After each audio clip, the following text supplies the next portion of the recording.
Muy buenas tardes, señoras y señores, aunque en este caso casi debería decir buenas tardes, señoras, porque hay una amplia y abrumadora mayoría femenina. No podía ser menos. Aunque la verdad, yo creo que tenía que haber más hombres que aprendieran lo que vamos a hablar hoy. Pero bueno, bien. Pues nada, buenas tardes a todos, y a todas y a todos. Y bienvenidos a la Real Sociedad Económica Madrileña. Yo no suelo decir esto de todas y a todos, que conste. Es la primera vez que lo digo, pero hombre, por la abundancia de mujeres. Bienvenidos a la Real Sociedad Económica Matritense de Amigos del País. Y bueno, pues la verdad que estamos muy contentos de tener esta charla hoy en el inauguramos este ciclo. Me voy a quitar las gafas porque me estaba comentando Antonio que estoy empezando a tener lo de la vista cansada. No estoy acostumbrado. Empezamos con nuestro ciclo de mujeres en la historia de Madrid. Hemos recuperado recientemente, este año pasado, los ciclos de historia de Madrid de la Matritense, que es un clásico de la casa, y lo hemos retomado con fuerza. Estuvimos hablando del Madrid medieval, y ahora este ciclo de mujeres en la historia de Madrid, al que le auguramos un largo y próspero futuro, dado que pensamos perseverar en él todos los años. Y bueno, pues hoy tenemos una charla realmente muy interesante, el Liceum Club Madrid 1926, un desafío femenino. El Liceum Club es una de estas instituciones madrileñas que cuando uno las descubre, primero se sorprende y luego se maravilla. Así que yo le voy a ceder la palabra inmediatamente a nuestro vocal de actos culturales, don Antonio López, que si no lo conocen yo les invito a que le escuchen a continuación, porque siempre nos da una pequeña pincelada con una gracia y luego dice que me va a pagar un jamón y cosas de estas, pero les aseguro que lo digo sin contrapartida alguna, porque es la verdad. Así que le voy a ceder la palabra a Antonio para que presente a nuestra ponente de esta tarde. Buenas tardes a todos, muchísimas gracias por su presencia aquí y por supuesto a nuestro presidente Manuel, que sin jamón ni nada el hombre siempre se excede conmigo. Terminamos hoy el mes de marzo, es verdad, y este es un mes oficialmente parece que dedicado al tema de la mujer. Pero como dijimos cuando inauguramos este mes, en donde también se habló de la mujer como personaje importante, la cultura no puede ser competir, sino compartir. Y por consiguiente, en realidad, dedicar un mes o dos o otro cualquiera no tiene sentido. La cultura es universal, no depende del calendario, no depende de unas designaciones y en consecuencia el respeto que esa cultura debe de tener por todos aquellos que la cultivan es independiente de cualquier otro agente externo, el calendario inclusive. En consecuencia, la mujer queda incluida ya en ese respeto que tenemos desde esta sociedad, queremos potenciarlo y aun cuando hoy termine oficialmente un cierto mes, continúa indudablemente nuestro respeto y nuestro cariño a quienes, como la ponente que esta tarde nos acompaña, fomentan, cultivan y crean esa cultura. Hoy está con nosotros doña María Pérez Herrero. De ella se pueden decir bastantes cosas, tengo mucha información, pero por mor de la brevedad puedo decir simplemente que es titulada en música, en inglés y traductora oficial de este idioma. Destaca su faceta literaria a través de la cual ha obtenido numerosos premios, tanto en la Comunidad de Madrid como en otras instituciones foráneas. Destacan entre sus obras, por decir solamente dos, Al final de la playa y Somos todos diferentes. Es una investigadora y ensayista, sobre todo en la vida de otras mujeres cuya aportación a la cultura es sobradamente conocida, como Emilia Pardo Bazán o Zenobia Camprubí.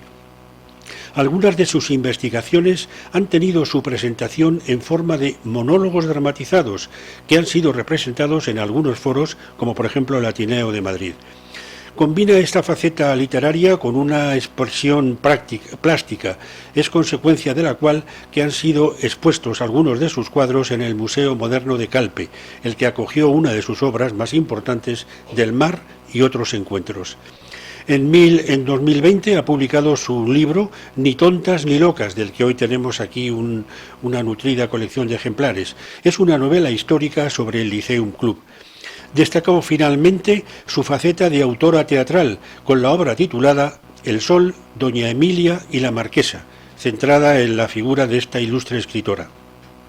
Actualmente es secretaria general de la Asociación de Mujeres Escritoras de Entre Guiones y deja sentir su impulso en todas las manifestaciones culturales, especialmente el teatro y las lecturas dramatizadas. Hasta aquí es lo que yo podría haber leído hasta ahora, pero esta tarde, hace unos instantes, una señora aquí presente me ha dado una pista que indudablemente tengo que mencionar. No lo sabía, pero ella sí, y yo, como planeta que refleja la luz solar, lo digo. Nuestra investigadora de hoy es una gran buceadora, pero no solo bucea en el mar Mediterráneo, sino, como me ha dicho esta señora, Hortensia, que está aquí, bucea en las ideas. Esas ideas es las que hoy vamos a compartir con ella. Muchísimas gracias, doña María, por su presencia aquí. Es para nosotros un orgullo poderla recibir y sepa que estamos deseosos de seguir su magisterio. Muchas gracias. Muchas gracias. Gracias, presidente, y gracias, Antonio, y gracias, Hortensia. Efectivamente, aquí buceamos sobre todas estas mujeres. Muchísimas gracias, y gracias sobre todo aquí a la sociedad madritense que apuesta, como ha dicho Antonio, por la cultura. Efectivamente, apuesta en este momento también por este reconocimiento y por el conocimiento de estas mujeres del pasado de España que abrieron tantos caminos. Yo ante todo defiendo que lo mío son las palabras, que es lo que yo quiero, donde yo me expreso. Creo que son comunicación y unión entre personas y fronteras. Ojalá hubiera más palabras y no estaríamos con estos problemas que tenemos últimamente, desgraciadamente. Mis palabras hoy reviven la historia, porque en el fondo es todo investigación histórica. Y yo habrán visto que he dejado pues algunas muestras sobre periódicos, revistas, diplomas, etcétera. Y todas estas palabras luego las reuní en el libro de Locas ni Tontas, pero por encima de todo las palabras son sentimientos, son deseos, son esfuerzos, éxtasis, ilusión, emociones, encuentros. Y para mí esto es un homenaje, yo así lo siento y así lo hago con mi escritura. Y sobre todo es lo que quiero transmitir, todas estas emociones. Esta conferencia de hoy podría tener dos vertientes, que es sobre el libro de la histórica, ¿no?, y la de ficción, de la que apenas voy a hablar. Luego al final diré una frase solamente, porque yo me centro en la historia del Liceum Club. Y les tengo que explicar, lo primero es que cómo yo llegué a este tema. Y bueno, pura curiosidad. Como todas, nos ponemos a leer sobre la historia de España, esta historia tan convulsa del siglo pasado, del 19, el 20, pues ya estamos en el 21, y entonces leyendo sobre esta época de 1920, que me encontré con la creación de este club, que era un liceum, se llamaba Liceum Club, que se fundó en 1926, copiando el modelo de Berlín y de Londres. Efectivamente, nos situamos en esos años, del año 26, y nos damos cuenta que Berlín y Londres está muchísimo más avanzado que en España. Ya han pasado esa Primera Guerra Mundial, que la mujer se ha incorporado al trabajo, y ya tiene un concepto de incorporación a la sociedad que en España pues no había pasado. Entonces todo esto llega a España mucho más tarde, en el año 1926. Está fundado por mujeres y solo para socias mujeres. Y el estatuto lo dice, es apolítico y aconfesional. Yo a partir de ahí que leí esto, ya me puse a investigar. Entonces son pues lecturas, datos, revistas, periódicos. Afortunadamente la Biblioteca Nacional lo tiene todo, es una maravilla. Pero les ensayos, biografías, etcétera. y de repente me di cuenta que era todo como cerezas que se enredan unas con otras, y ya llega un momento que yo tenía 200 posts ahí, 200 anotaciones de todo. Digo, pero esto es interesantísimo, a mí esto me gusta mucho. Y entonces, claro, aparecen todas estas mujeres que están con sus maridos, y además, por ejemplo, aparecía el Mirlo Blanco. El Mirlo Blanco era el teatro amateur de los Baroja. En los Baroja estaba Ricardo Baroja, con Carmen Monet. Allí en ese teatro iba de director Riva Sheriff, su hermana era Lolita es la que se va a casar luego con Azaña el secretario es Domenchina se va a casar con Ernestina Champursin. Entonces, claro, ya se conforma todo un mundo alrededor que es, tremendo. Valle Inclán era otro de los pertenecientes también a este teatro familiar, de Mirlo Blanco. Se divorcia de Josefina Blanco, quien le lleva el divorcio es Clara Campoamor. Bueno, entonces, claro, estaban todos conectados, pero no solamente como a lo mejor podían ser familiares o conocidos y tal, sino estaban conectados con todas las nuevas corrientes literarias, todos los cambios sociales en ese momento, incluso peticiones jurídicas, nuevos estilos literarios, es lo que luego vamos a tener la generación del 27, etcétera, tal. Hombres y mujeres, atención. Hablamos de feminismo, hablamos de cultura, hablamos de política. Todo fue documentación, investigación, lecturas de todo tipo, periódicos, obras de teatro, biografías, muchas biografías, muchos ensayos también. Y, por ejemplo, dentro de estos artículos que yo leía, por ejemplo, me encuentro con uno de Zenobia Camprubí que dice: la primera persona que vino a hablarme de fundar un club de mujeres fue Victoria Kent, a quien no había visto yo desde su época de estudiante. Efectivamente, Victoria Kent estuvo en la residencia de señoritas, de estudiante. Me pareció estupenda la idea. Creía yo, a ver, que es que lo estoy leyendo un poco mal. Creía yo que el resultado más trascendente de su creación debería de ser borrar de las diferencias de orientación y prejuicios de clase por medio del común interés intelectual, pero no me hacía ilusiones. Temía que los prejuicios fueran demasiado arraigados para borrar las diferencias. Me mostré escéptica, aun cuando le ofrecí mi ayuda sin más condición que no ocupar ningún cargo. En contra de mi voluntad, me obligaron a aceptar la Secretaría General. Efectivamente, Victoria Kent era la vicepresidenta y la presidenta era María de Maeztu. Esta foto la encontré yo en una revista, me pareció muy mona, ellas dos, la foto. Luego abajo yo pongo todo el resto, ¿no?, que tienen en común todas estas mujeres: Victoria Kent, Zenobia, Matilde Huiz, Josefina Blanco, Elena Fortuna, etcétera. Son todas diferentes, casadas, solteras, divorciadas, etcétera, pero son todas las fundadoras del Lyceum Club.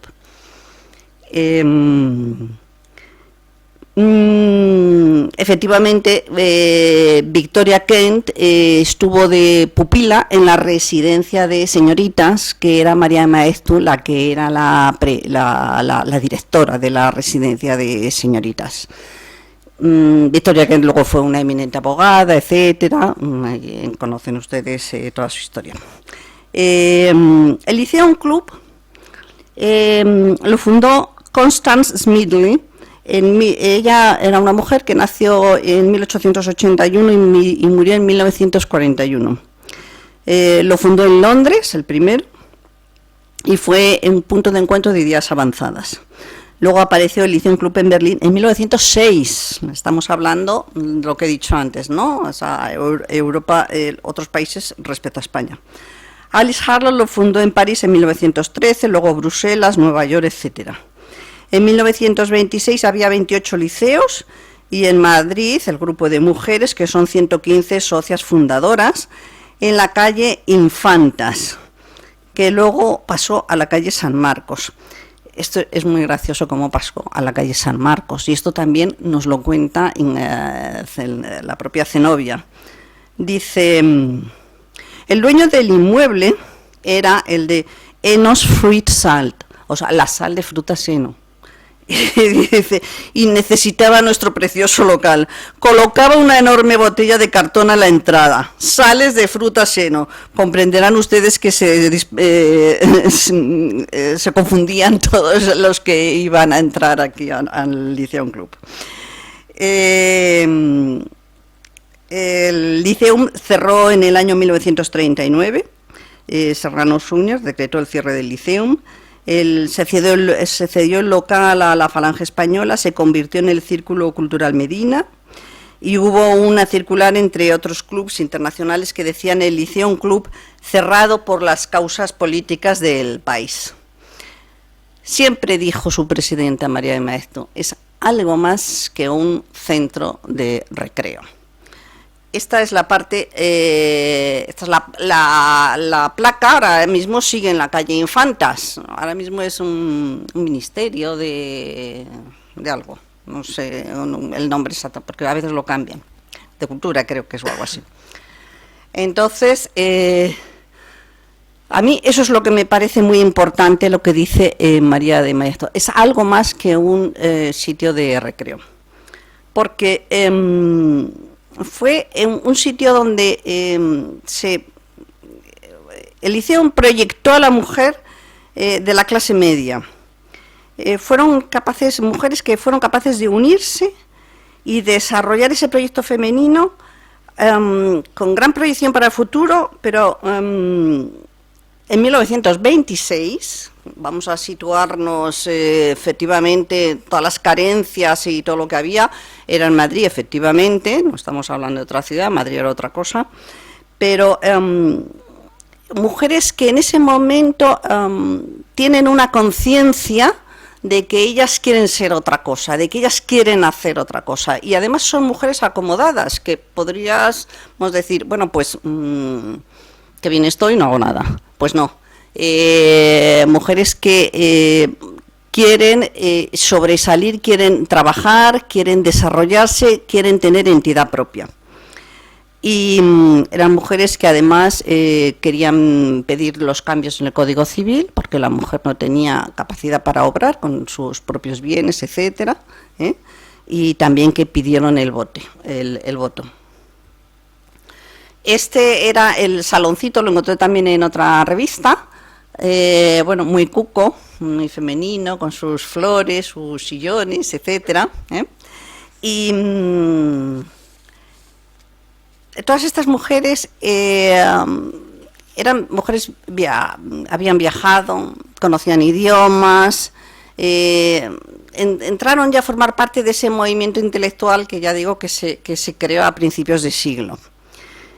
Estaban en la prensa todos los días. En los estatutos, traigo el libro, hago referencia al libro porque como lo tengo ya aquí escrito, bueno, pues es como... En los estatutos habla de defender los intereses morales y materiales de la mujer. Yo a esto también le doy mucha importancia, los intereses materiales de la mujer. Volvemos a lo que decíamos, que el Código Civil no respetaba, si una mujer llegaba con sus bienes parafernables, etcétera, tal, el matrimonio, ya era el marido el que se ocupaba de manejar ese tema, de los intereses materiales. En este club, dice, se van a fomentar el espíritu colectivo,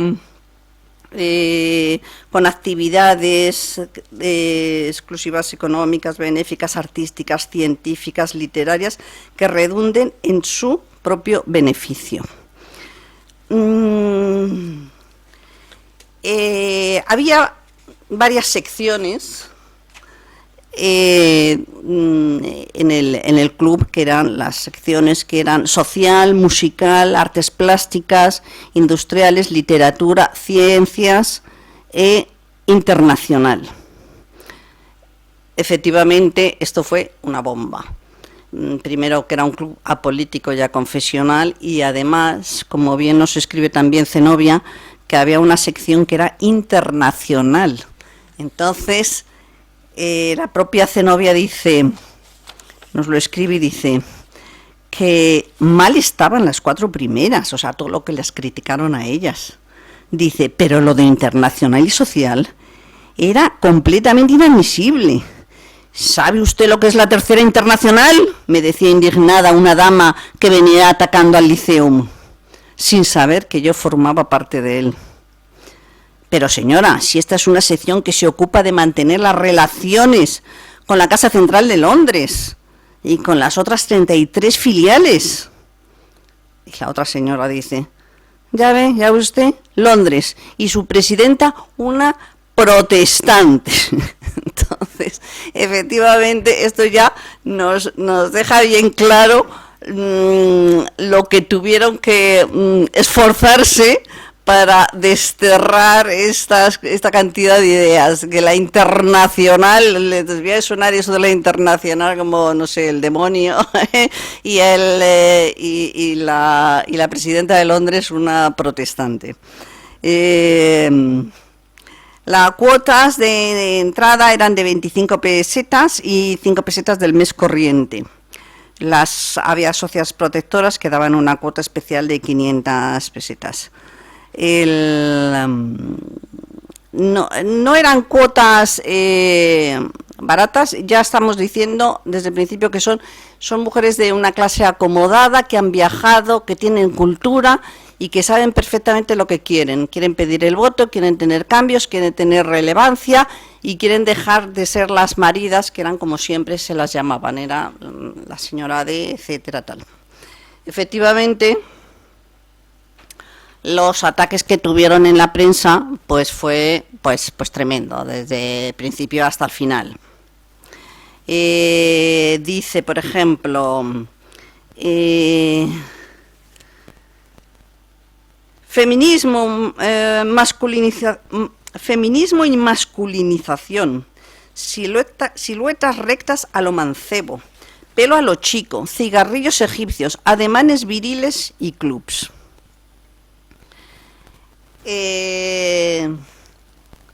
La sociedad haría muy bien en recluyéndolas como locas o criminales en lugar de permitirles clamar en el club contra las leyes humanas y las divinas. Por ejemplo, dice, había otra crítica, debe de ser el hogar posible de todas las mujeres españolas y no una agrupación donde predomine la catedrática y la marisabidilla, la doctora redicha y petulante, mientras su marido empuja el carrito del bebé o limpia los cacharros, porque demasiadas letras secan el corazón. La verdad que es que todas las críticas de la prensa son todas muy divertidas. Hay una de Ernesto Jiménez Caballero, que sabemos quién es, que dice, el Liceum es una institución de origen nórdico, anglosajón, ibseniano y liberal. Nos acordamos de Ibsen con la famosa Casa de Muñecas, de ese momento que causó tanto revuelo. Por lo tanto, matriarcaloide. Como en un plan femenino se excluyen a los maridos, el varón pierde importancia. Es natural que sufra el liceo malas miradas de los alrededores españoles, eminentemente patriarcales y masculinófilos. Pero no hay que temer demasiado. Las mujeres del liceo madrileño suelen ser en el fondo muy castizas y siguen estando utilizadas tanto por el intelectual como otras por el cura. O sea, como diciendo, bueno, pues aquí una por el intelectual, otra por el cura. Sigue estando utilizada. Otras críticas dice, aunque de femeninos pistones no se ve nada. Claro, ya he dicho que las bombillas están ocultas. Bueno, estamos hablando de que esa decoración era modernista, efectivamente, ¿no? Dice, pero allí hay algo. La mujer ancestral y futurista, motor del mundo.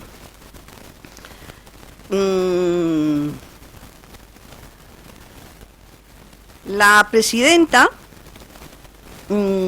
era María de Maeztu. María de Maeztu es una mujer absolutamente sorprendente. Yo creo que poco valorada en todo el desarrollo, en todo el esfuerzo que hizo ella, de su pasión para que la mujer tuviera ese conocimiento, que pudiera ir a la universidad, que pudiera instruirse, que pudiera desarrollarse.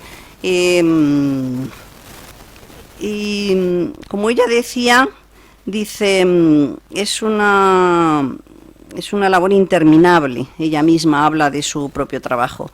María de Maeztu, siguiendo el ejemplo de su madre, Juana Whitney, fue una mujer con un coraje, un tesón, un esfuerzo, una dedicación, fue imparable.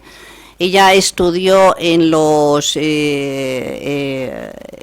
Alemania y en Londres, y ella fue la directora de la residencia de señoritas.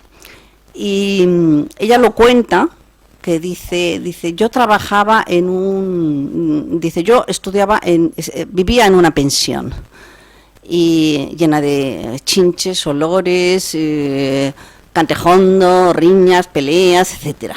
Y cuando los caballeros, los varones, se fueron de esos hotelitos de la calle Fortuny, que se iban a los altos del hipódromo, ahí a su flamante nueva residencia de la calle Pinar, la residencia de estudiantes, yo le pregunté al secretario de la Junta de Ampliación de Estudios que me dejara esos hotelitos, que yo iba a montar ahí la residencia de mujeres.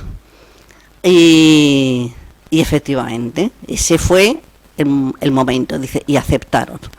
Y entonces era la primera residencia que hubo en España con el objeto, el afán, el interés para que la mujer pudiera ahí tener su centro para poder estudiar en la universidad. Recordamos que a partir de 1910 es cuando la mujer ya puede entrar en la universidad sin necesitar permisos, etcétera. Y bueno, pues María de Maeztu fue la directora desde 1915. Una labor magnífica. Y entonces ella, que había estudiado fuera en el extranjero, ya conocía todos estos liceos de fuera y tal, y entonces fue cuando empiezan a reunirse con Zenobia, que también había estado en la residencia de estudiantes, y la International American Institute, que estaba ahí al lado también, y entonces es cuando deciden fundar el Lyceum Club. María de Maeztu, de las cosas que decía, por supuesto, que la mujer no es inferior al hombre, que deben dársele medios para nivelarla y que su cerebro es perfectamente igual al de los hombres más talentudos. Ella tenía una clara idea de que la mujer debía de instruirse, debía de estudiar, debía de trabajar, y bueno,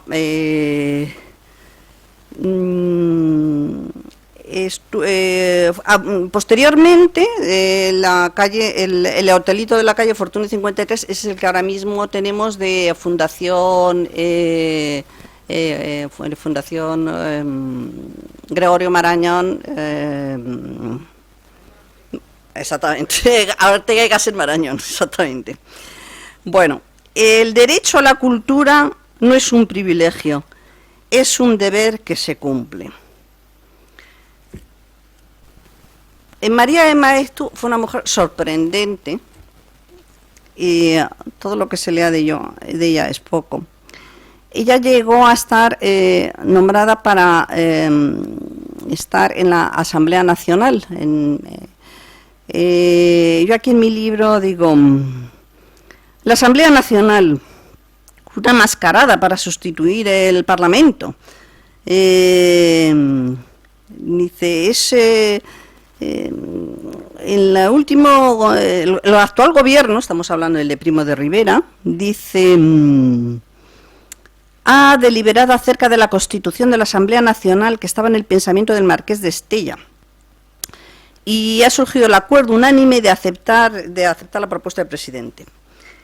Los miembros estarán nombrados por el gobierno, por eso dentro de los personajes que hablan aquí dicen que la Asamblea es una mascarada.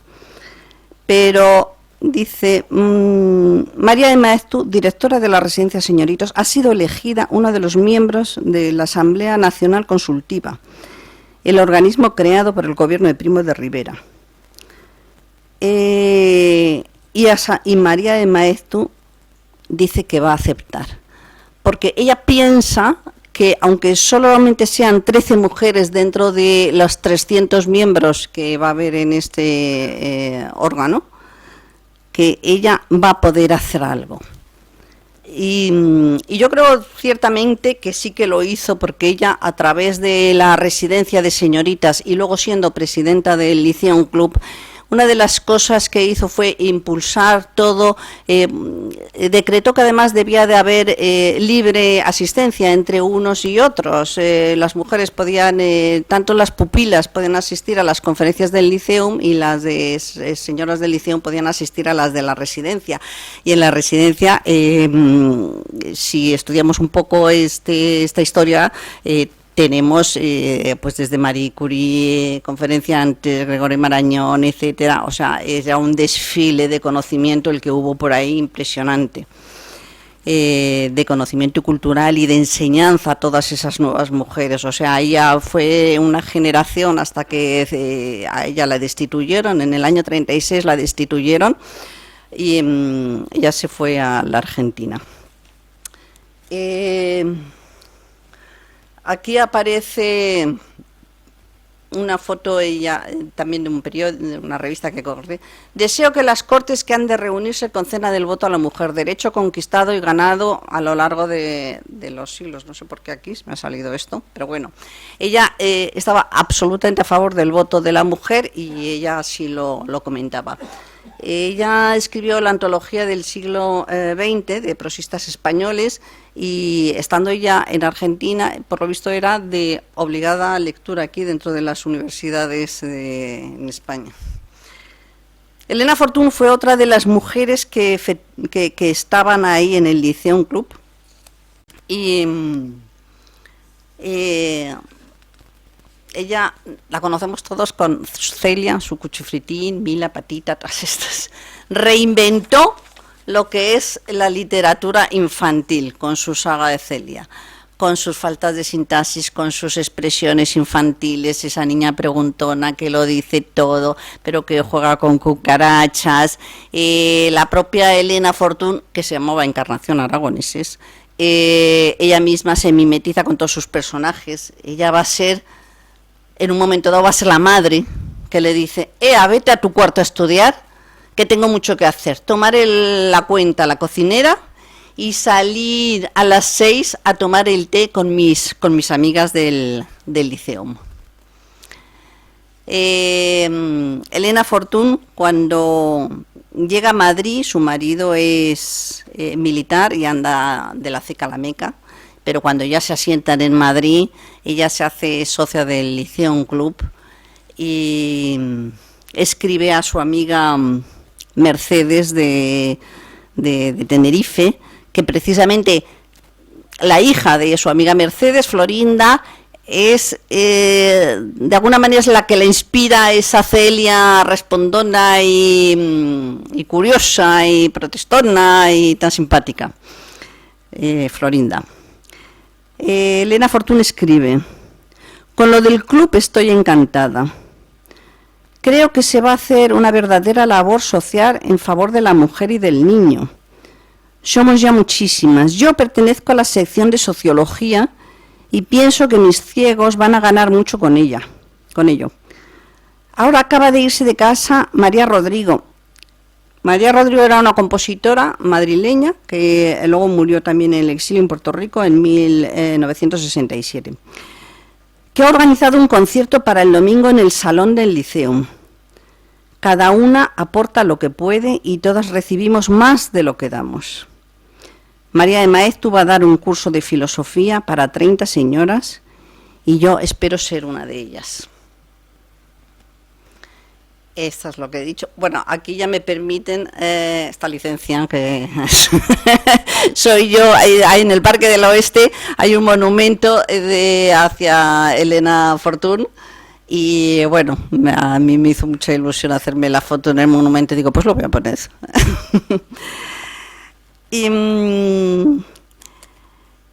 Elena Fortún llevó una vida absolutamente todo lo que conocemos de ella, de su Celia tan bonito, etcétera, tal, pocas personas saben en el fondo esa biografía que tiene, con una vida tan complicada, tan azarosa, como ella misma dice, porque ella le escribe una carta a Carmen Laforet escasamente 2 años antes de morirse, y dice: sí, a mí me gustaría contarte toda mi vida, tan larga, tan azarosa y tan inútil.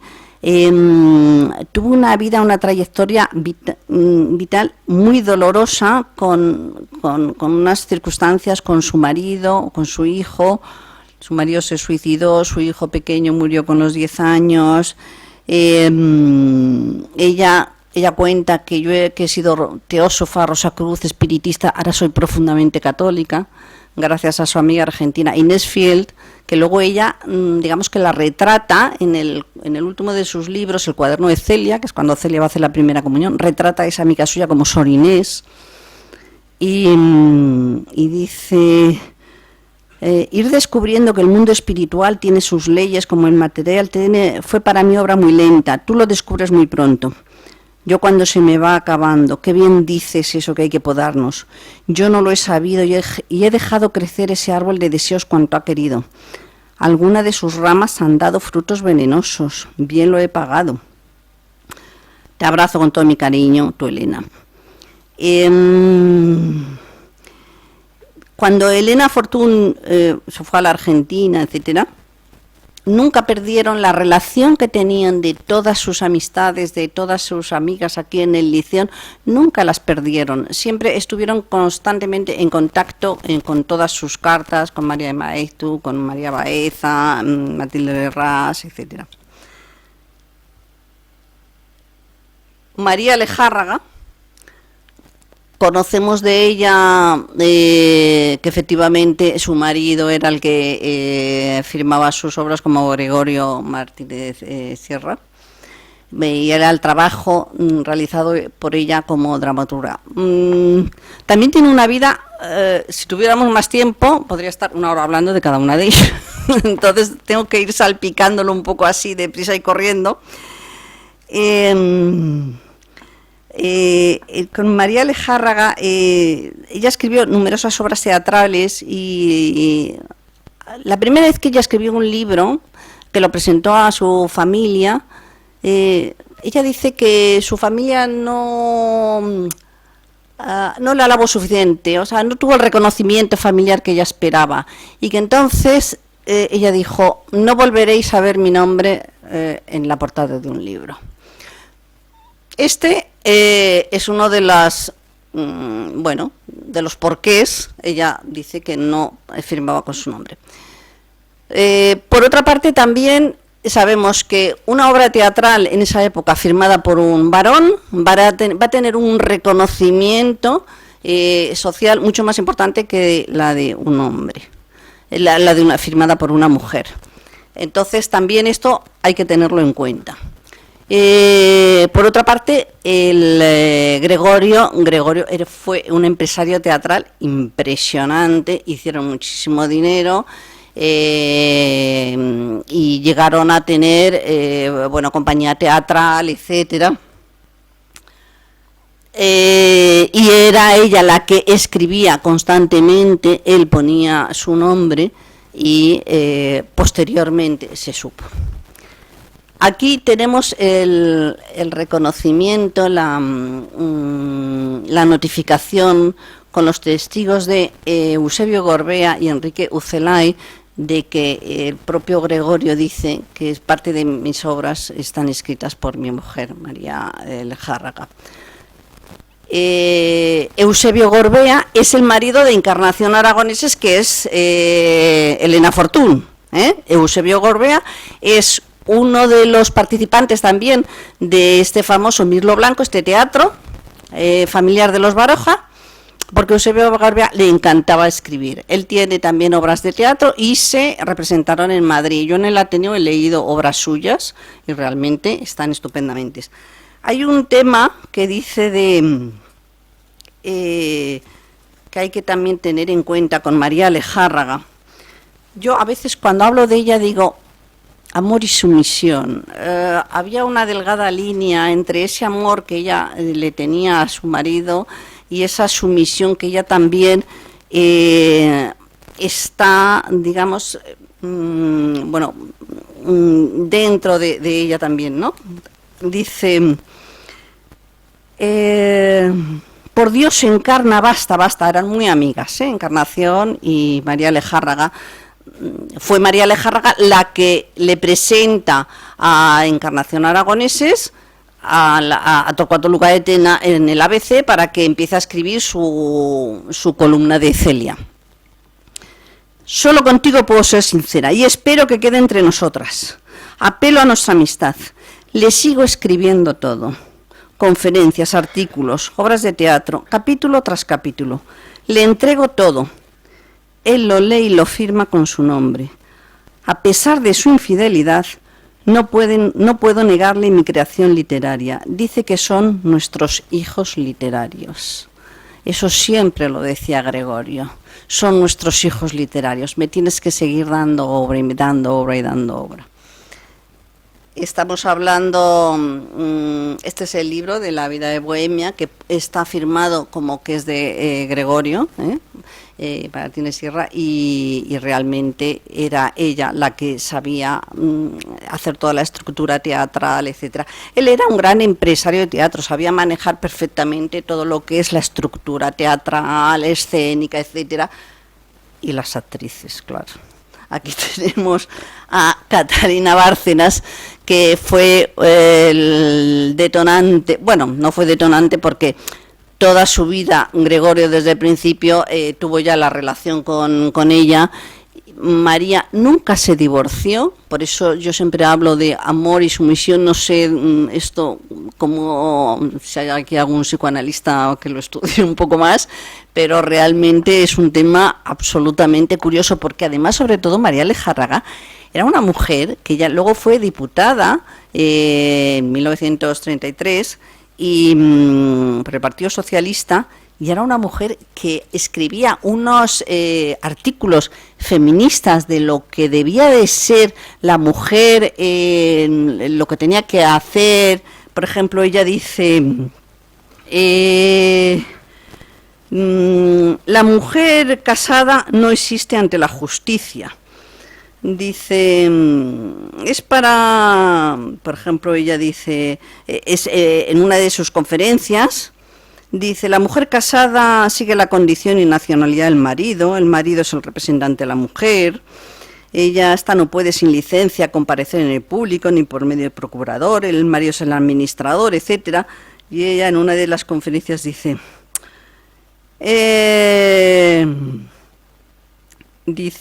es para embriagarse de dominio, ¿verdad? Dice, no pueden ser tutores ni protutores los que hubieran sido penados por robo u por hurto, los condenados o cualquier pena corporal, las personas de mala conducta, los quebrados y concursados no rehabilitados y las mujeres. Como veis, vamos en buena compañía, terminaba diciendo en sus conferencias. Ella daba unas conferencias feministas que estaban firmadas incluso por el propio Gregorio, o que era él mismo el que daba las conferencias en el Ateneo, etcétera, tal. A mí me parece absolutamente, una mujer espléndida. Dice... Esta foto de aquí de Catalina Bárcenas la hice el otro día en la exposición que hay en la Biblioteca Nacional de Kaulac, el estudio fotográfico Kaulac, que es magnífico la exposición esta, recomiendo que vayáis y tal. Ahí está haciendo de la Dama de las Camelias. Efectivamente, Gregorio tuvo con ella una hija, fue una relación muy conflictiva, porque cuando Gregorio incluso estaba muerto, había ya fallecido, María Lejárraga escribe el libro suyo, que es su biografía, que es Gregorio y yo, y se lo dedica a él.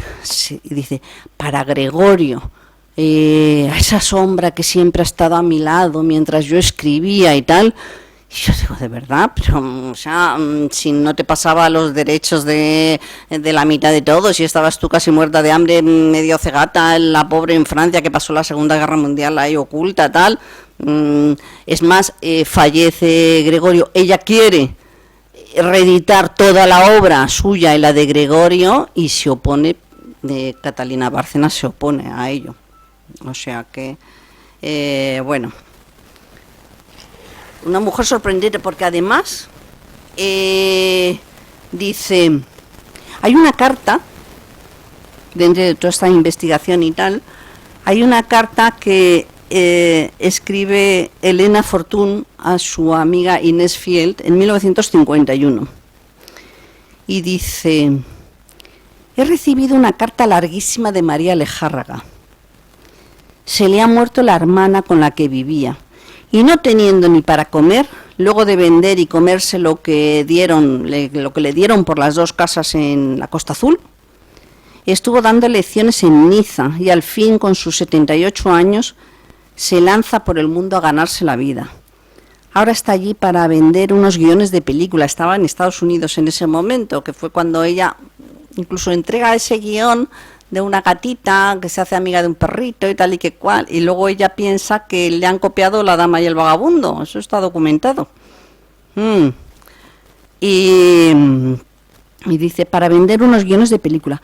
Luego irá a México para ver también si puede hacer algo en aquel cine, y después irá a la Argentina. Y en ese momento tiene María Lejárraga 78 años. Yo digo, pero bueno, pero qué mujer, o sea, pero qué espíritu, qué manera de superación tiene. Y murió en Argentina con 99 años.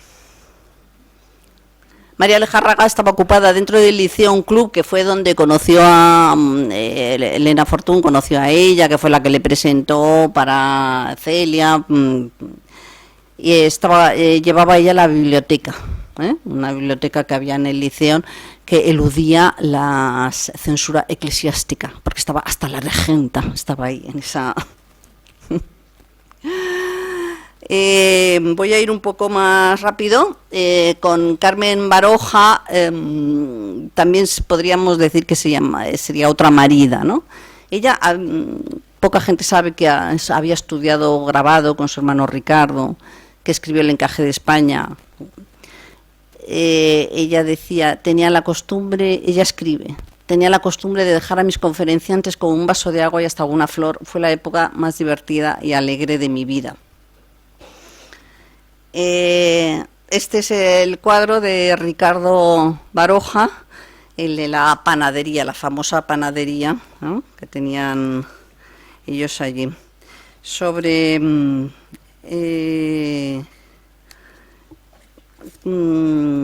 Carmen Baroja,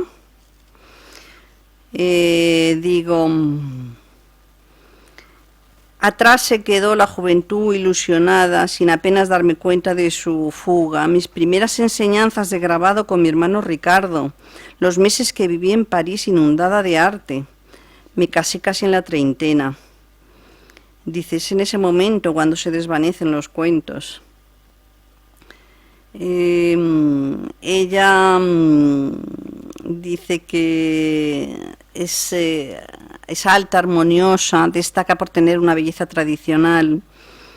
Ha tenido ya 3 embarazos, efectivamente se le murieron los hijos, entonces entre un hijo y otro pasan los 13 años entre Julio y Pío. Y este es el grabado porque ella estudió grabado, pero ella siempre de alguna manera decía que en su familia que no se sentía reconocida artísticamente. Isabel Oyarzábal de Palencia es ocupó también otro cargo importante dentro de la directiva del club. Escribió El alma del niño. Ella, su madre era escocesa, ella sabía inglés perfectamente y entonces ella era la corresponsal de prensa extranjera, traductora, dramaturga. Le gustaba mucho el teatro y una gran aficionada, y ella escribía toda la crítica teatral en aquella época. ella escribió El alma del niño y fue precisamente María de Maeztu la que le prologó el libro. María de Maeztu, que era una gran pedagoga, dice: bajo el nombre de ensayo sobre psicología infantil, nos ofrece Beatriz Galindo, ella siempre aparece como Beatriz Galindo, porque bueno, se me ha descolocado todo hoy. Dice, nos ofrece Beatriz Galindo un conjunto de finas observaciones que como mujer y como madre ha recogido de los niños que en torno a ella han vivido. Ante el hombre del mañana, la envidia, la ira, el egoísmo, el castigo. Lo que deseamos decir es que el castigo en sí lleva siempre un deseo de venganza. Debiera desterrarse, sustituirse por una razonada y equitativa regla de compensaciones.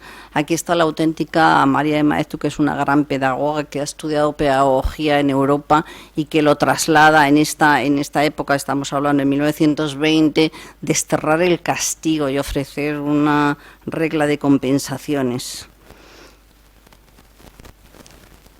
Bueno, no se ve muy bien. Ella estaba casada con el pintor Ceferino Palencia y efectivamente ella, como es corresponsal de prensa extranjera, muchas veces dice, como crítica teatral de escenografía y vestuario, espera la última caída de telón para empezar un artículo. ¿Cuántas veces había tenido que hacer tiempo entre función y función en los cafés de los alrededores? Y cuán a menudo la compañía de sus conocidos tertulianos, Manuel Azaña o Valle Inclán, le habían salvado del aburrimiento. Estamos hablando de ese Madrid que tiene un montón de compañías teatrales, un montón de teatros que tienen además 2, incluso 3 pases, que constantemente tienen que estar cambiando el cartel. Es uno de los éxitos que precisamente tienen los Martínez Sierra, porque es un momento espectacular. Y aquí está toda la familia de los Oyarzábal de Palencia, de la pintora de Palencia. Ernestina Chambourcin, la poeta, que yo a veces pienso también de ella, que se quedó como en tierra de nadie. Fue una poeta, estaba una familia ligada a la aristocracia, los condes de Chambourcin, con veraneos en San Sebastián con la realeza o...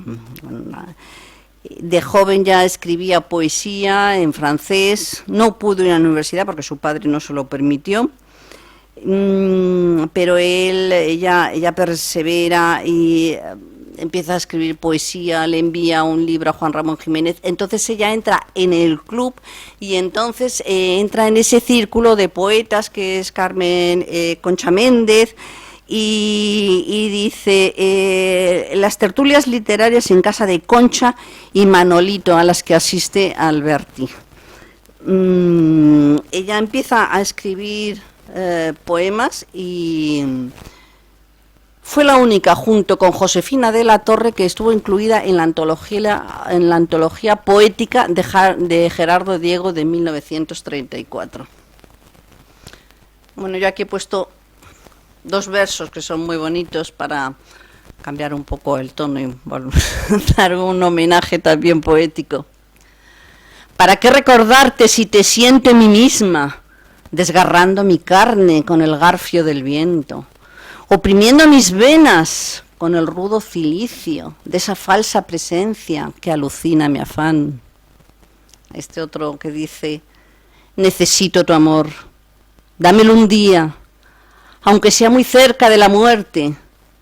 Dios dudará dónde está el cielo al verte, brizando con tus besos mi agonía. Se casó con Juan José Domenchina, también poeta. Sabemos que Juan José Domenchina fue el secretario particular de Azaña. Terminaron en el exilio en México y luego Ernestina de Chambourcin entró en una fase cuando volvió a España, creo que fue sobre el año 70 o algo así, antes de que hubiera todo el cambio de la transición española, etcétera. No ha estado tampoco excesivamente reconocida, cosa yo creo que bueno, que regulín, porque yo creo que es una gran poeta.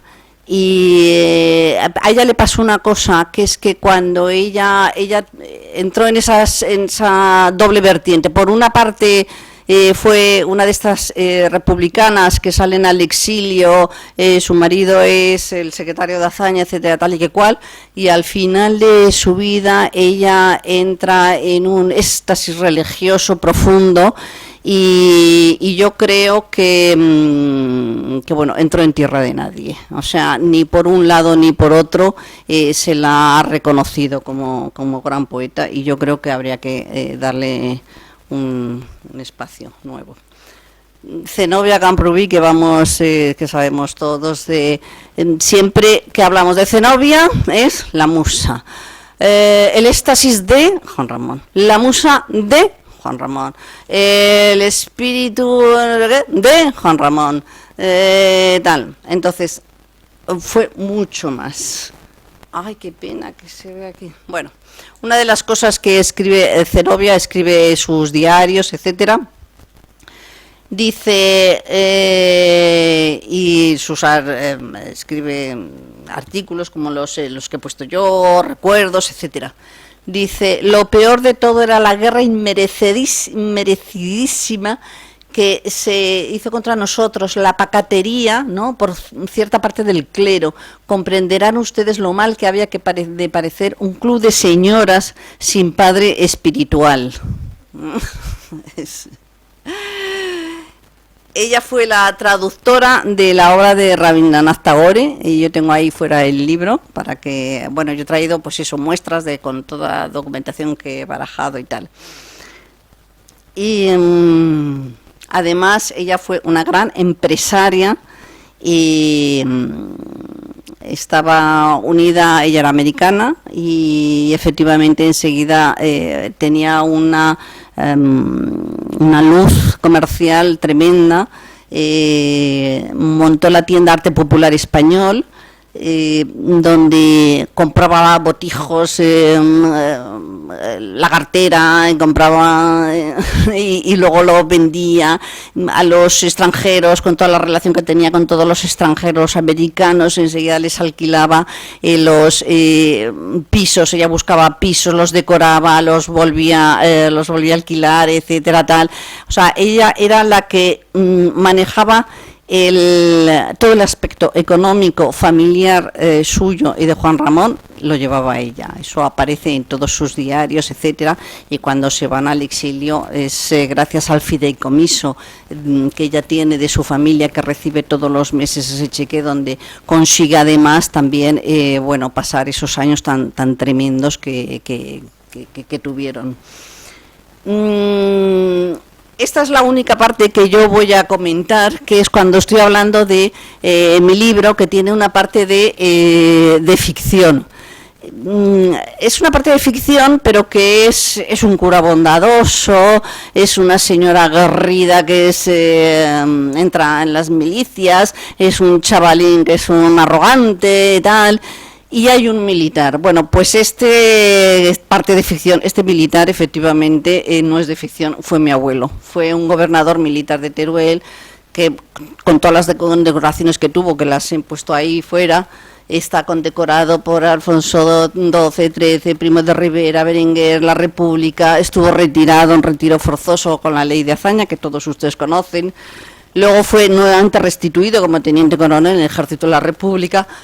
Posteriormente condenado a juicio sumarísimo y luego condenado a la pena de muerte y murió desengañado. Yo pienso que también se quedó como en tierra de nadie, ¿no? Simplemente con esto quiero decir que efectivamente la historia nos da muchas muestras y muchas de cosas que han pasado y que bueno, que son que las asumimos, las vemos, las recordamos, las estudiamos y las investigamos y las contamos. Sobre todo esto es investigación, documentación, historia, lecturas, reto, y yo termino con, para que no se haga tarde por si ahora queremos hacer alguna pequeña pregunta o lo que sea, porque hay mucho más que decir, pero bueno, para centrarme un poco, Aquí hay una frase de María Lejárraga que a mí me gusta mucho, que dice: y para terminar, un ramito de consejos: estudiad, mujeres desocupadas, apasionaos, mujeres desapasionadas, salid sincera, decidida y serenamente en busca de la verdad, que a mitad del camino saldrá ella a vuestro encuentro. María Lejárraga. Nada más, muchas gracias. Podría contar más cosas, pero casi si sale algún tema en especial que les interese, lo hablamos o... ¿Te parece? Gracias. Perfecto.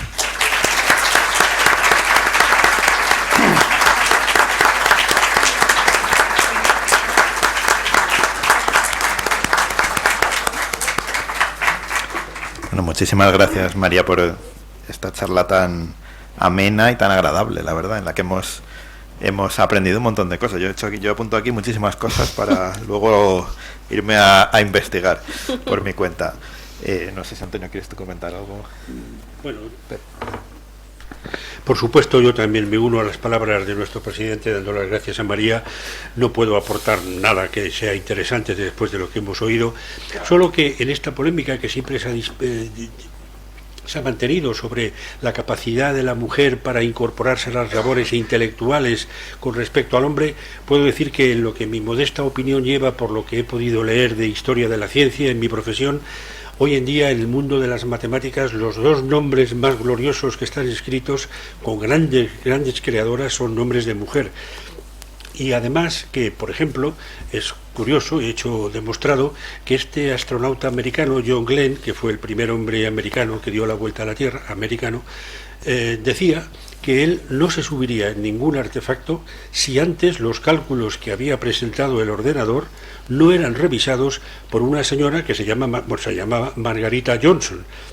Si van a la Facultad de Matemáticas, en uno de los pasillos hay un panel enorme donde está esta señora de color, y a la que un señor de la categoría de John Glenn le daba prioridad mental respecto a lo que decían los ordenadores. Eso es solo una curiosidad nada más. Es verdad. Gracias. Hay una película sobre eso, ¿verdad? Yo creo, sí. Ahora que decías esto de los cohetes, estaba pensando en una cosa, incluso una cosa que se suele asociar tanto con los hombres como los coches, el automovilismo. No tendríamos coches si no fuera por la mujer de Carl Benz, Berta Benz, que fue la que se atrevió a coger el coche y darse un paseo con él, un paseo bastante largo, por cierto, y gracias a ella tenemos automóviles. O sea que, bueno, pues creo que podemos abrir una ronda de preguntas, que estoy seguro que va a haber muchas. Así que, ¿quién se lanza? Sí, alguien levantan la mano y les acercamos enseguida el micrófono. Pues adelante.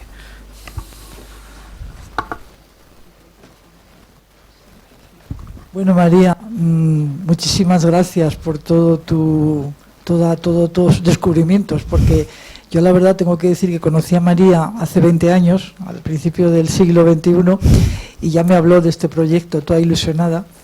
Y la verdad es que es una investigadora, o sea, tengo que decir de la novela, es muy importante, ni locas ni tontas, es una novela histórica, quiere decir que tiene historia muy bien documentada, y yo doy fe de que María se ha documentado muy bien, ya hace 20 años tenía un buen plantel de documentación, y luego ella no ha hablado nada de los personajes, pero yo no estoy muy de acuerdo con que no haya hablado de sus personajes.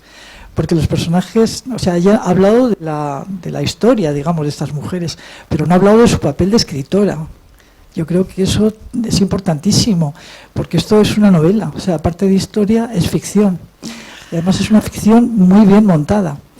Y yo no quiero hacer desvelamientos, no me gusta utilizar la palabra inglesa, no me gusta decir desvelamientos. No quiero desvelar nada, lo que quiero es animaros a que leáis el libro, porque es un libro muy interesante, pero no solo por la historia de estas mujeres, que también, sino porque la trama ficcional es buenísima. Y sobre todo yo citaría a un personaje que para mí es un personaje que está muy bien logrado, y además luego vendrá la pregunta que le hago a María sobre el personaje este. Este personaje se llama Caridad. Caridad es la clave de la novela, porque Caridad es la clave, es la llave, es la que tiene la llave. Caridad es la que nos mete en el Liceo un club, y la que luego cuando sale nos conecta con el mundo que había en ese momento, en el año 1926, ¿no? Entonces, Caridad para mí es un personaje clave, es un personaje llave, es un personaje entrañable. El primer capítulo de la novela ya te engancha, porque viene una cosa que no voy a desvelar de Caridad, y es una cosa ficcional. Entonces yo animo de verdad a que descubráis esta novela, porque no es solo lo que ha contado María, sino la ficción, que ella modestamente no ha dicho nada de ella, y que es una novela muy bien tramada, muy bien montada, con mucho, transmitiendo mucha emoción, y unos personajes entrañables. Caridad, ya digo, para mí es la clave, la llave, la que nos mete en el Liceo Club y la que al salir nos mete en el mundo real con sus problemas, con sus amores, en fin, con todo. Y bueno, yo lo que le quería preguntar entonces a María, mi pregunta, como era un turno de preguntas, me pregunta, a ver, Caridad, ¿cómo surgió? ¿Te has basado en algún personaje ficcional de algún autor o ha sido una cosecha tuya propia? ¿Cómo surgió Caridad? A ver, yo realmente tuve bastante problema, porque cuando yo digo que yo empecé a investigar sobre todo esto, que eran un montón de mujeres, hombres, anécdotas, hechos, historias y cosas que pasaban en el Liceo Club, y yo digo, pero yo necesito aquí un hilo conductor que suba y baje, que entre y salga. Digo, esto no puede ser una retaíla como yo acabo de hacer ahora de 8 señoras. Bueno, pues en vez de 8, de 40, digo, menudo rollo, tú no hay quien se lo lea. Entonces, es cuando surge este personaje Caridad, que es una joven de 16 años, bueno, pues hija de una costurera, etcétera, bueno, pues con poco conocimiento de todo, bueno, pues que tiene la oportunidad de trabajar ahí en este liceo, y es donde va descubriendo todas estas mujeres y se queda asombrada de que haya una María de Maeztu, se queda asombrada de que vaya a haber una obra de teatro, por ejemplo, de Concha Méndez, donde son los 3 Reyes Magos y uno va vestido de aviador y el otro va vestido de no sé qué, pues como hemos tenido aquí en Madrid hace poco los Reyes Magos que iban vestidos, decían, pues con el de la ducha, ¿no? Las cortinas de ducha y tal, o sea que todo esto es ya, Concha Méndez ya lo había escrito ella en 1920, y entonces efectivamente es Caridad la que nos va contando todas estas historias, que va a haber pues un concierto de Halfter, que van a recoger dinero invitando a las embajadas a que también puedan venir las señoras de las embajadas a tomarse el té al Liceum, etcétera, tal, y entonces claro, era necesario. Entonces bueno, ya vestir a ese personaje pues con sus no sé, sus dudas, sus sombras, sus ilusiones y tal, bueno, es obligatorio en todas, ¿verdad? Todos amamos y desamamos, todos somos buenos y malos, y hay que expresarlo así, sí, es verdad, sí. Muy bien. Sí. ¿Alguien más? Aquí, adelante. Gracias por tu conferencia, María. A ver, me cuesta mucho explicarme. ¿Te han enseñado algo estas mujeres? Sí, por supuesto. A mí lo que sobre todo me han enseñado es esa compenetración que había entre todas. Por eso yo he leído esa carta de 1951, porque pasan los años, ellas están en el exilio y están totalmente conectadas. María Lejárraga, cuando termina la Segunda Guerra Mundial, está como perdida en un pueblecito ahí de Francia, casi ciega, etcétera, tal, y a través de la Cruz Roja unas amigas la rescatan y dicen, pero por favor, tal, y se ponen en contacto con ella y le obligan al marido a que haga el favor de pagarle su parte proporcional de todos sus derechos y tal. Esto aparece en el libro de Gregorio y yo, y Gregorio dice, yo creía que recibías algo, o sea, Entonces, efectivamente, esa compenetración, esa sororidad que decimos ahora, esa ayuda que tenían entre todas, esa amistad profunda que tenían, a mí me parece, y esas ganas además de superación, en esos años me parece envidiable, o sea, me parece que que fueron unas mujeres muy capaces, con un tesón, con un esfuerzo, todas. Yo siempre me dicen, ¿cuál te gusta más?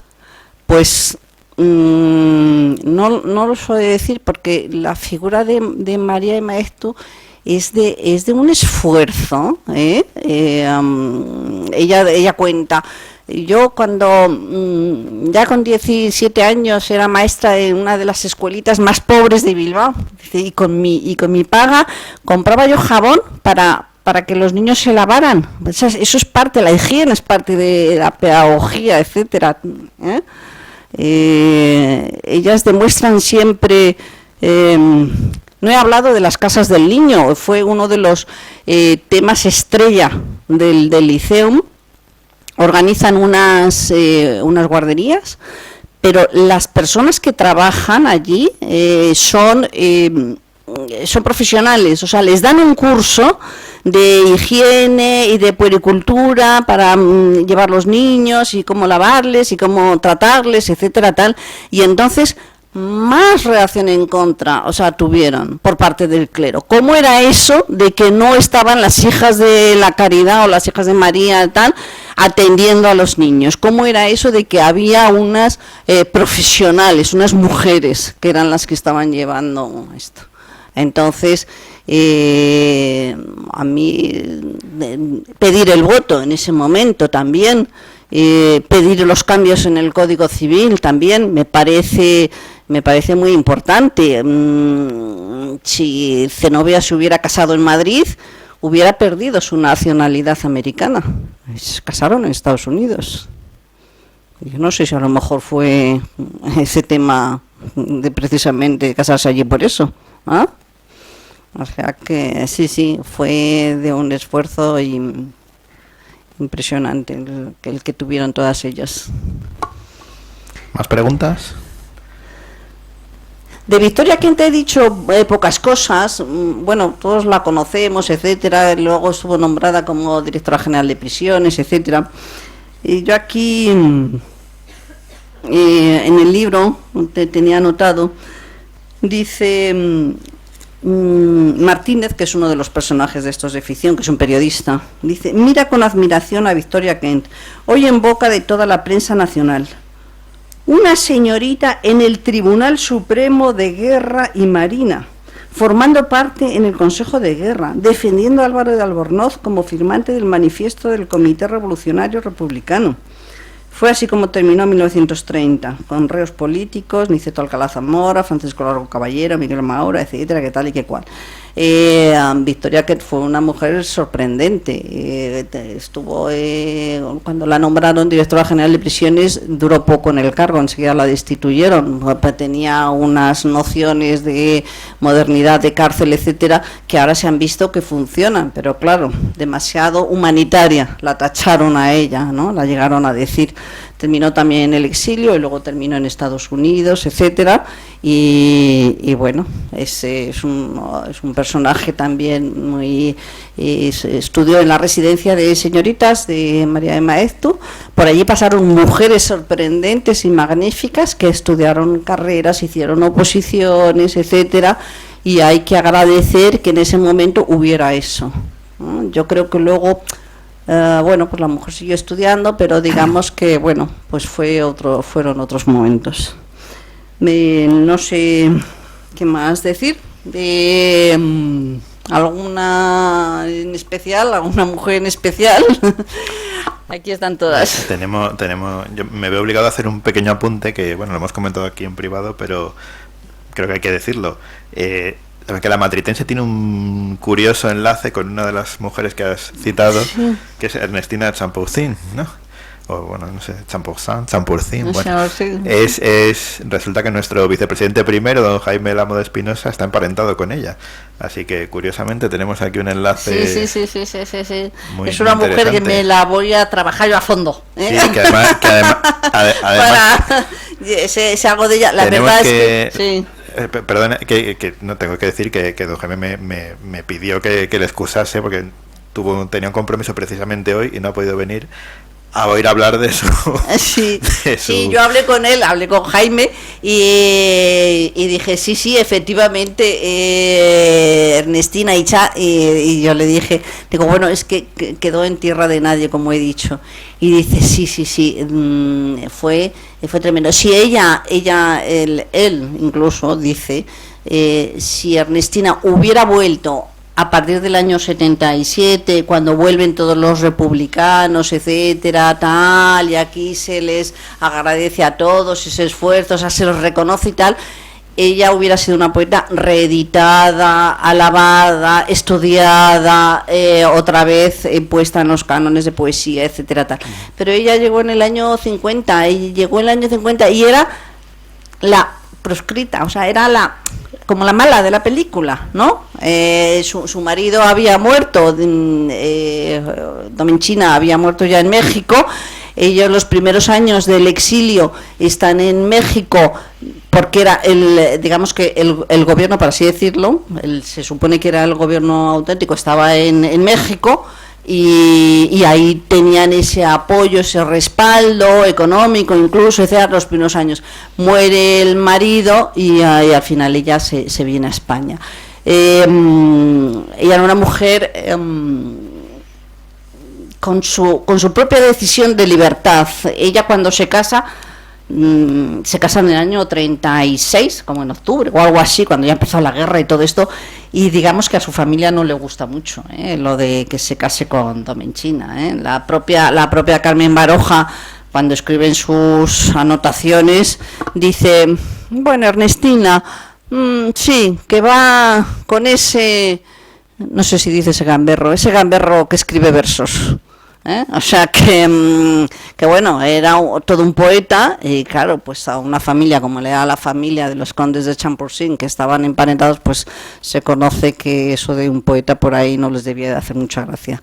Entonces, pero ella es una poeta sobresaliente. Yo creo que sí, que hay que rescatarla, sacarla con todo su valor literario.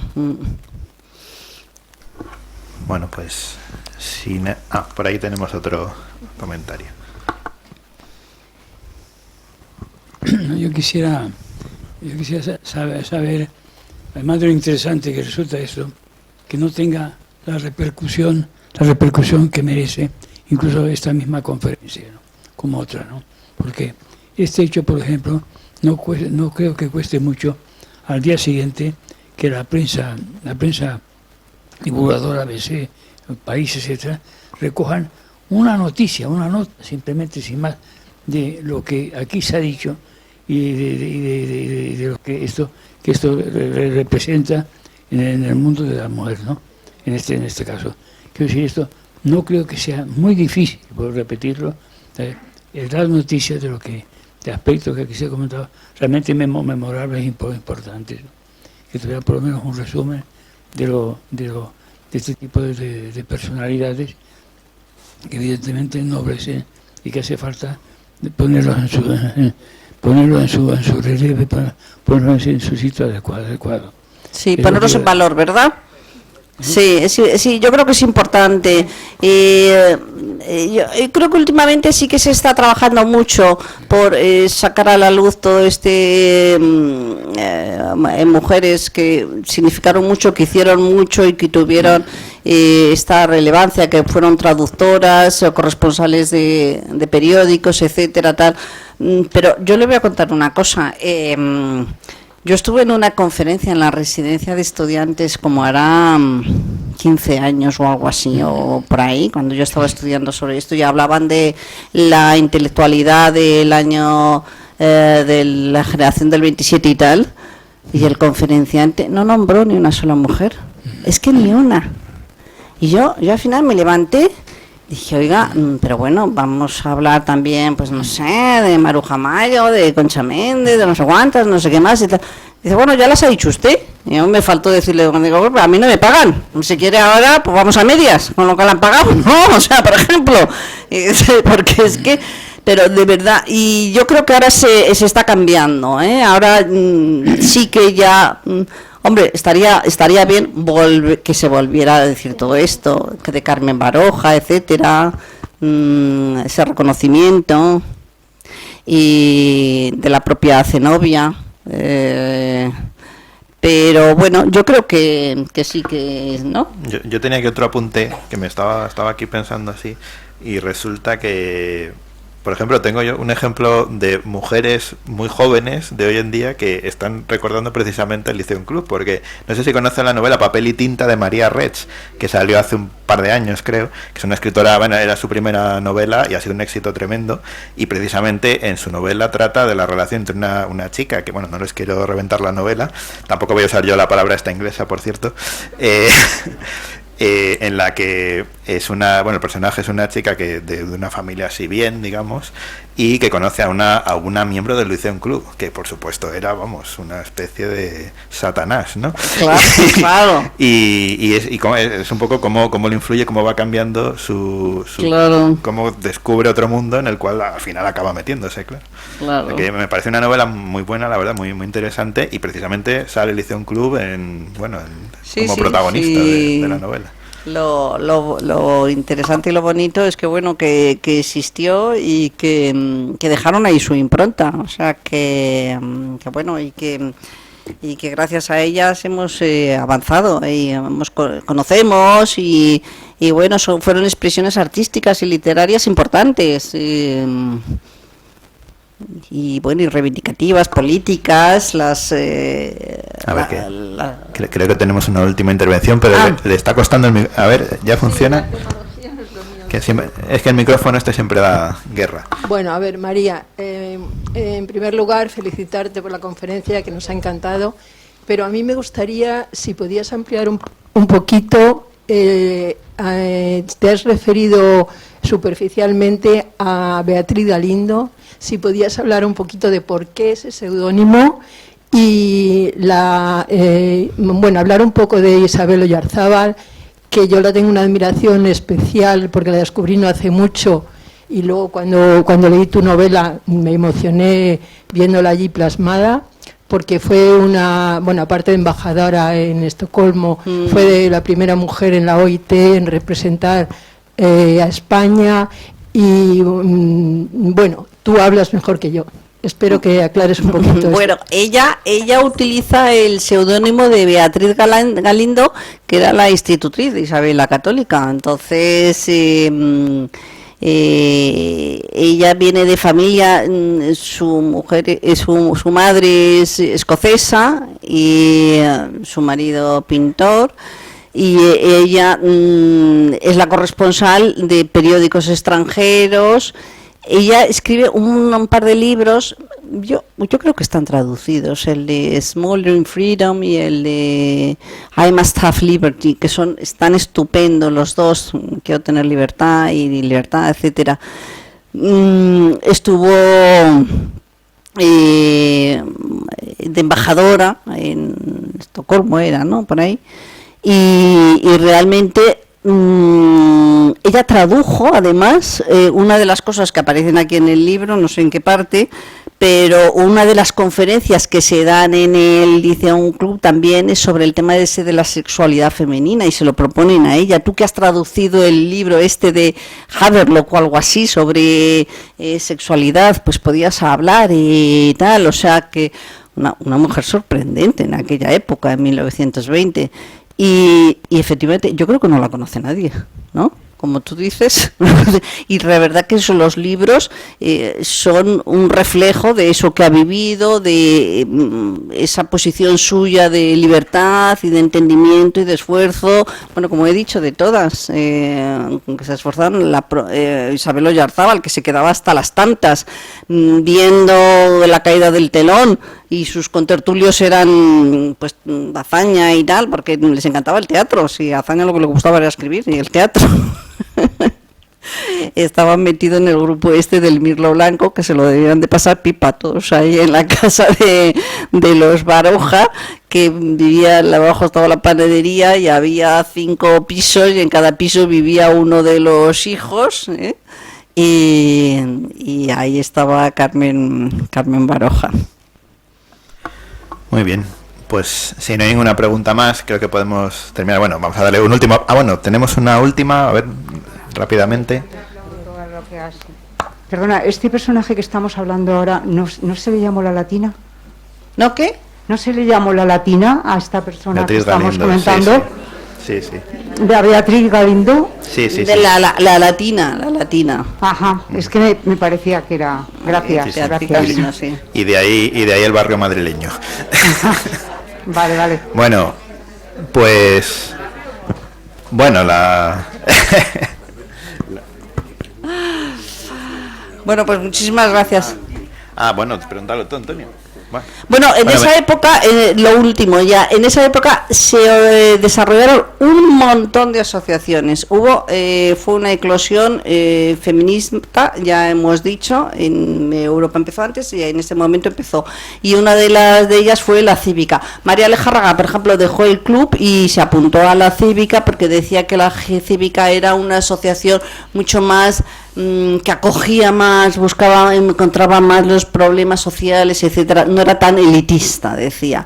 Yo vuelvo a decir lo mismo, efectivamente el club era un club de señoras acomodadas, pero precisamente ese es también lo que yo me pregunto, si mujeres acomodadas que quieren cambiar algo, esa condición de maridas la quieren cambiar totalmente y quieren ya tener su presencia, ¿no? Entonces, pero efectivamente la Cívica fue una de las asociaciones de las que hubo, ahí estaba también Clara Campoamor, etcétera. Clara Campoamor no la he encontrado nunca en el Liceum Club. En el Liceum Club estaba Pilar Valderrama, por ejemplo, acordaros que era el amor de Machado, lo sabéis todas, ¿no? Sí.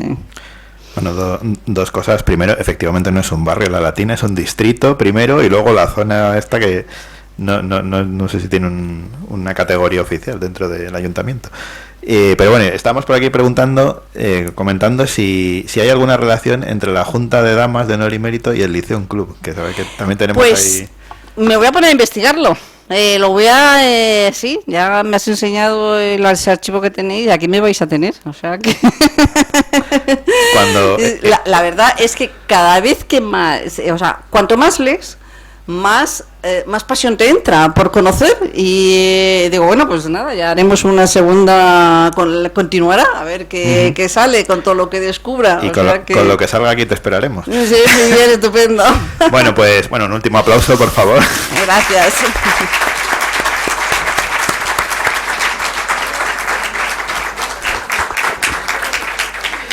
Y vamos antes de terminar, permítame que le hagamos entrega a nuestra ponente de un pequeño obsequio, que es esta figurita tan simpática de Carlos III, para recordar esta velada del paso por la Matritense. Sí. Y tenemos también un obsequio un poco curioso que viene muy a pego con el día. Este libro se editó en la Matritense en el año 1973 por la Asociación Española de Mujeres Juristas y se titula Derechos que no tiene la mujer. En 1973, es un libro que se editó aquí en la Matritense, que ya saben que somos pioneros en esta lucha de las mujeres, dado que aquí en la sociedad se admitió a la mujer en el siglo XVIII, que es decir mucho, Esto hay que contarlo, Sí. Pues nada, muchas gracias a todos por venir y hasta la próxima ocasión. Gracias. Bueno.